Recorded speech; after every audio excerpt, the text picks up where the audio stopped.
cioè può essere attendibile tutto quello che fanno come analisi, non Olaf direttamente ma gli altri. Noi come Guardia di Finanza partiamo dal principio per cui le leggi italiane, secondo l'articolo 280 del trattato, sono comunque applicabili a tutela del bilancio dell'Unione Europea e quindi riteniamo che sia imprescindibile una collaborazione con gli organismi comunitari e con gli organismi nazionali per riuscire a dare una risposta sempre più moderna alle problematiche che sono sempre più difficili da risolvere e sempre più transnazionali. Quindi crediamo molto nella cooperazione internazionale. Ние лично, като финансова полиция, изхождайки от един закон италиански, който е номер 280, считаме, че специално този закон има един универсален, общо европейски характер и от друга страна много разчитаме на това сътрудничество между различните институции така в цяла Европа и именно в кооперацията, сътрудничеството според нас може да се постигне успех. Quindi secondo noi una frode comunitaria commessa in uno qualunque dei Paesi membri comunque influenza l'economia dell'Unione Europea e quindi crea un danno a tutti gli altri Paesi. И според нас, ако се извърши една такава измама, тя не засяга само съответната страна, тя засяга целия Европейски съюз. Това е една щета, едно зло за целия Европейски съюз. Затова всички заедно трябва да се борим с него. Riteniamo quindi che sia molto importante la cooperazione e sia molto importante portare a conoscenza con chiarezza e trasparenza tutte le operazioni che vengono svolte e la metodologia che è applicata. И за това именно участваме в тези форуми, тъй като за нас прозрачността е много важна. Просто обмяната на методология като принцип на справяне с тези проблеми е от много съществено значение. Просто трябва да се знае от всички.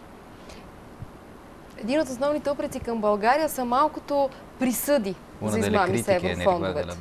Нашите разследващи казват, че много трудно се доказва такова престъпление. Така ли? Poche volte un processo è andato in porto e i nostri organi giudiziari dicono che è molto difficile dimostrare una frode, un crimine di questo genere. Questo è sicuramente vero, come anticipavo. Le frodi comunitarie sono sempre più difficili da dimostrare e sempre più transnazionali ed è per questo che è importante scambiarsi le esperienze, scambiarsi le metodologie operative tra i vari Paesi membri e soprattutto, ed è per questo che ringraziamo il Club Giornalisti contro la corruzione, avere la possibilità anche di divulgare attraverso i mass media quelle che sono queste esperienze e le prospettive. Аз мисля, че тези измами имат транснационален характер и за това именно държиме да има гласност, да си сътрудничим. Затова поканихме и журналистите и повтарям, просто всички трябва да... Тази информация трябва да се разпространява, било като методология, било като общо желание и принципи на работа. Добре, благодаря ви за този разговор. Останете за няколко минути, ще прегледаме заглавията на утрешните вестници. Може би ще намерим интересни неща за вашето мероприятие. А пропозито del forum che c'è stato qua. Слушам, искаш да питаш още нещо? Дано не обида нашия гост с този въпрос, понеже двамата се усмихнахме, докато четохме информацията за Силвио Берлускони днес и поредните скандали. Как гледате като граждани на Италия на това, което се случва около италианския премиер? Con il premier italiano. Quale membro appartenente alle istituzioni io sono ovviamente profondamente entusiasta del servizio che svolgo e quindi del rappresentare il mio paese, pertanto cerco di fare al meglio il mio dovere e sono interessato principalmente in questo. Като представител на една сериозна държавна институция в Италия, мога да кажа, че върша своята работа с голямо желание и ентусиазъм и се придържам стриктно към нея. Разбирам ви, благодаря. Ето сега едно интересно заглавие, което пряко кореспондира с нашия разговор до сега. Проверката на имотите на Ахмед Доган. Плащал ли си е Доган, като е пил и спал на чуждо? Данъчните правят втори опит да открият колко е богат лидера на ДПС. Утре може би ще разберем резултатите от тази проверка. Иначе още една голяма тема от първа страница на 24 часа. Олигарсите ни спонсорирани от държавата.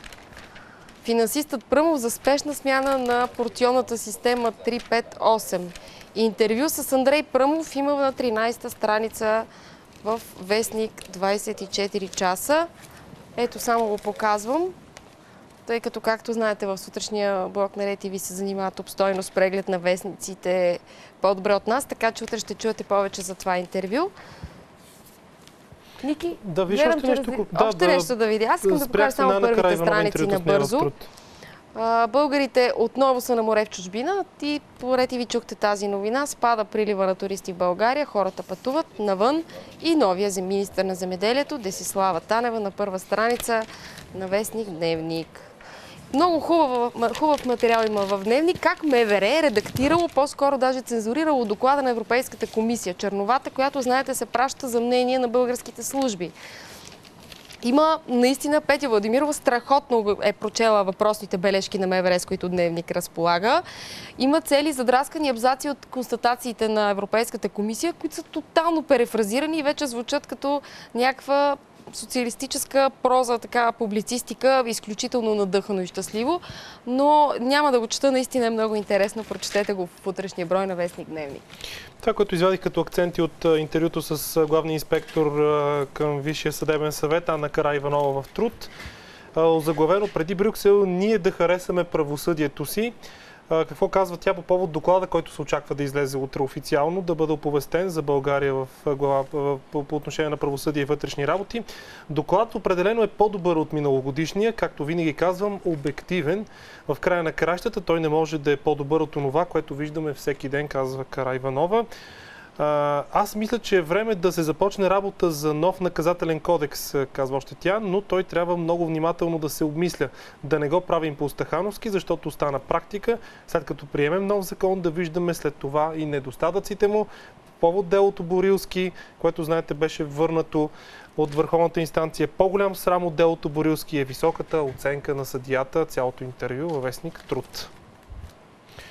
Иначе новите министри естествено вземат първите страници на всички вестници и някаква тема, която не сме видяли от днешния ден. Лори, Дая и Поли спасиха 2 деца и бавачката им. Водещо заглавие на вестника за утре. На морето е, доколкото виждам. Да. Доган Замита следи от имотите си, това, за което ти говориш. Да, това е една тема на вестник Сега, който много си я следи и си държи на нея. Може да отвориш вътре, че следиш темата за доклада. Светослав Терзиев е написал голяма статия по въпроса. Виж го. Да, защото той и тук миналата седмица каза тази своя позиция. Да, строгостта ми. Да. Брюкселската строгост внезапно се сломи. Това е така озаглавен коментар на Светослав Терзиев по повод доклада. Очевидно Еврокомисията Барозо изнася днес публична лекция. Става въпрос за утре, естествено. Публична лекция по малодушие пред целия Европейски съюз. Страховитото куче, пазач на европейските договори, се явява с подвита опашка пред половин милиард европейци, за да оправдае защо за 3 години не успя да опази главния принцип в договорите на Европейския съюз – върховенството на закона, погазен от уж най-корумпираната държава. Може би трябва да питаме нашия гост дали са така меки европейските ни партньори по отношение на случващото се у нас в областта на правосъдието и вътрешния ред. Quanto riguarda diciamo il sistema giudiziario nostro. Вие сте все пак граждани на Европейския съюз, имате наблюдение. Ha qualche osservazione nei riguardi di questo, naturalmente.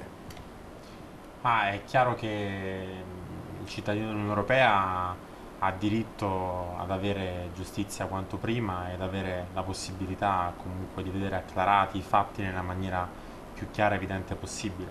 E questo, ripeto, è possibile solo grazie ad una cooperazione, ad un'innovazione dovuta allo scambio reciproco delle esperienze raggiunte. Аз мисля, че европейският гражданин има право на правосъдие и това е една от основните права, но за да се стигне до това нещо, пак казвам, трябва да има прозрачност, трябва да има голяма информираност, трябва много институции и така организации, неправителствени да са ангажирани, за да и да има едно сътрудничество на международно ниво, за да има така положителен резултат. Така завършваме. Благодаря ви. Джано Каберути от финансовата полиция на Италия в студиото на РТВ. Това беше всичко от нас за тази вечер. Довиждане до утре в 18. Лека вечер. Приятно.